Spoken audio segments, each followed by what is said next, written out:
내 머릿속에 수학 엔진이라는 게 있습니다. 우리 인류가 생존을 위해서 탐구와 학습이 꼭 필요하다. 그래서 탐구와 학습에는 도파민 보상회로가 가동되거든요. 근데 이거를 똑같은 나무를 베도 날카로운 도끼랑 느린 무딘 도끼가 베는 게 다르죠. 똑같이 앞으로 가는 자동차라도 고성능 엔진과 구닥다리 고물 엔진하고 가는 게 성능이 다르겠죠. 우리 머릿속에는 수학을 하게 만드는, 탐구와 학습을 하게 만드는 엔진이 있습니다. 그 엔진이 잘 갈고 닦으면 수학을 좋아하게 됩니다. 성과가 잘 나거든요. 성취감이 더 잘 느껴지거든요. 그러면 이 수학 엔진이 뭔지를 봐야 돼요. 엉뚱한 데 힘을 쏟으면 안 돼요. 수학은 이 수학 엔진을 강화해야 되는 게 메인이에요. 연산 빠르고 정확하게 한다고 주산한다. 문제 100문제씩 푼다. 활용 문제를. 그거는 수학 엔진을 강화하는 게 아니에요. 수학 엔진이 뭐냐? 첫째, 요겁니다. 우리 인류가 새로운 지식을 발견하거나 학습하는 것도 사실은 발견하고 비슷하게 할 때 제일 깊이 이해되고 활용도가 높아요. 새로운 지식을 발견할 때 어떻게 하냐면 무엇인가 미션을 발견을 해요. 사람이 이렇게 방아를 찧으니까 너무 힘드네. 뭐가 없을까? 그 다음에 그 문제를 해결하기 위해서 몇 가지 가설을 세워요. 뭐 방아를 찧는데 뭔가 이렇게 들었다 놨다를 하면 좋겠네. 아니면 꼭 방아를 찧어야 돼? 무거운 게 눌려도 되잖아. 뭐 이런 게 있죠. 그래서 맷돌 같은 거 만들어서 갈 수도 있고 물레방아를 만들어서 쿵쿵 찌를 수도 있고 뭐 여러 가지겠죠. 손으로 하는 것보다는 발로 디디면 더 좋아. 디딜방아 뭐 이런 식이겠죠. 그래서 여러 가지를 추측을 해요. 손으로 하면 무거우니까 발로 해볼까? 발로는 안 되는데 들었다 내기 쳐야 되는데 그러면은 발로 했던 다른 뭔가 있어요. 시소 같은 거. 한쪽을 누르면 올라가고 놓으면 무겁게 만들어서 쿵 떨어지게 하면 될 거 아니야? 이렇게 할 수도 있고 뭐 여러 가지가 있겠죠. 그래서 추측하고 실험을 해봐요. 되나 안 되나.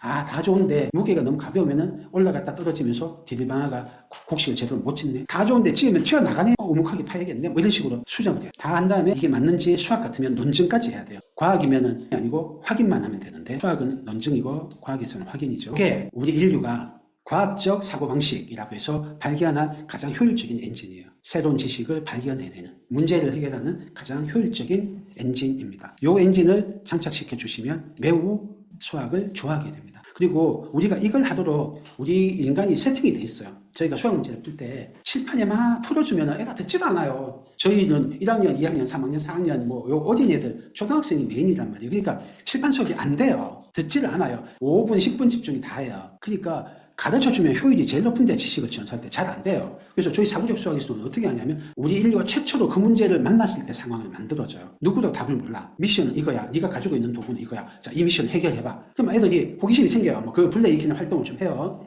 스토리를 들려주든 뭐 게임을 시키든 해서 호기심을 불러일으킨 다음에 도구만 주고 미션만 알려주면 자기들이 막 어떻게든 해요. 이렇게 해보고 저렇게 해보고 뭐 팀으로도 해보고 개인으로도 해보고 그러다가 조금씩 가까워져요. 그러다가 탁 해결하거든요. 이게 저희가 이 엔진을 수도 없이 돌려줘요. 사고력 수학에서, GTG에서는. 그러면서 애들이 그걸 해보니까 아, 인간의 본성이 스스로 뭔가를 탐구하는 것을 좋아하도록 돼 있구나. 그렇게 너무너무 강하게 느낍니다. 칠판 수업하면 딴짓하던 애들이 완전 몰입했어요. 그래서 이 과정은 우리 인간의 본성에도 맞다. 그래서 이거를 저희가 많이 경험을 시킵니다. 하다 보면은 어려운 단계가 와요. 아까 폴리아감처럼 해도 실패하는 때가 와요. 이 실험을 해도 실패, 저 실험을 해도 실패. 이럴까라고 가설을 세웠는데 해보니까 안 되고 저걸까 해서 가설을 했는데 안 되고 조금 수정했는데 또 안 되고 그러다 보면 포기하거든요. 근데 하다가 어려운데 마지막 곱이 남을 때 팡 성공할 때 있어요. 그때 도파민이 확 분비되면서 엄청난 성취감을 느껴요. 그리고 나도 하면 되네 하는 자신감도 생겨요. 그러니까 그 힘이 있으니까 다음에 좀 더 어렵게 매달리고 그렇게 변하더라고요. 그래서 요거가 인간이 좋아하는 본성도 있고 가장 성과를 잘 거두는 방식이니까 이 엔진을 가동을 시켜줘야 돼요. 이게 절차로서의 수학하고 다른 진짜 수학이에요. 절차로서 수학은 자기가 추측하고 실험하고 뭐 이런 호기심과 자율성이라는 게 없잖아요. 그냥 배우고 그대로 따라하고 배우고 익히는 거지 탐구라는 게 없단 말이에요. 재미가 없죠. 그냥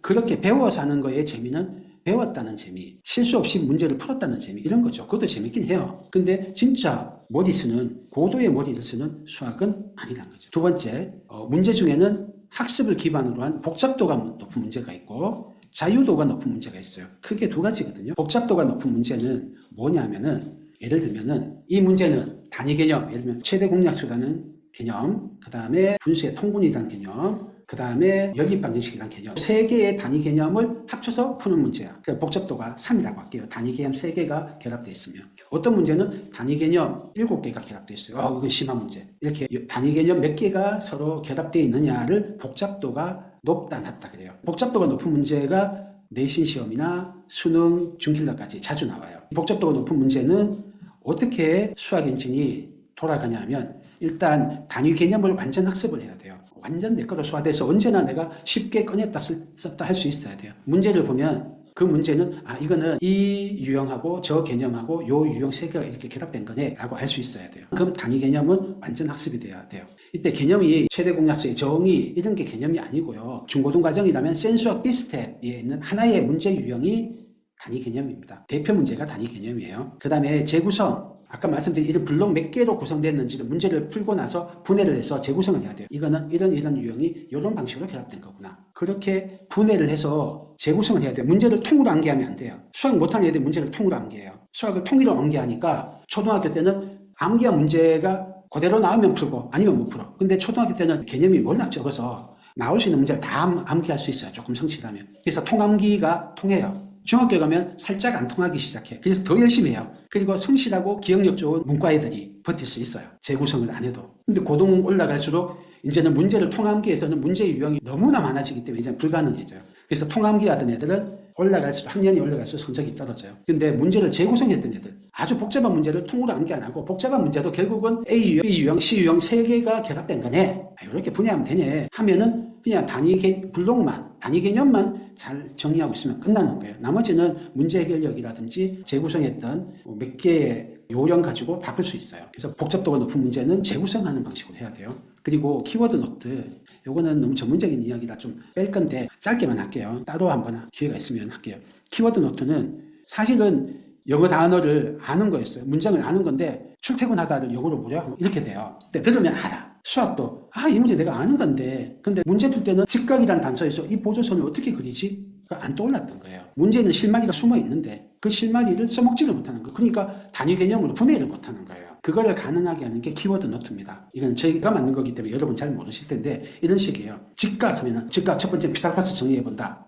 두 번째 원과 접선을 생각해본다. 세 번째 닮음을 해본다. 이런 식으로 쭉 제가 직각이라는 키워드를 써먹을 수 있는 사례를 만들어 놨어요. 옛날에 학습하면서. 재구성을 한 거죠. 배울 때는 피타고라스 따로 배우고 닮음에서 따로 배우고 원에서 따로 배웠는데 직각이라는 키워드를 기준으로 재정리를 한 거예요. 이렇게 다음에 써먹기 좋도록 재정리를 해놔야지 직각이라는 단어가 있을 때 필요한 지식을 적절하게 꺼냈을 수 있어요. 우리가 입력할 때는 그렇게 입력이 안 됐거든요. 피타고라스에서 입력되고 원에서 입력됐기 때문에 원 문제가 아닐 때는 직각을 못 꺼냈어요. 근데 다음에 꺼내 쓰기 좋도록 재정비를 해놓는 게 키워드 노트예요. 이런 게 합쳐서 사실은 완전 학습인데 그래서 내신 문제나 수능 문제는 이렇게 복잡도가 높은 문제가 대부분이기 때문에 이렇게 하면 수학 엔진이 강해집니다. 그런데 영재고 라인 또 자사고 들어가서 심화 수업할 때 대학원 갔을 때 이럴 때는 복잡도가 높은 문제의 비중도 있지만 자유도가 높은 문제의 비중이 점점 올라갑니다. 아마 이 사람이 박사 논문을 써야 되면 자유도가 매우 높은 문제가 거의 100%를 차지하고 있을 거예요.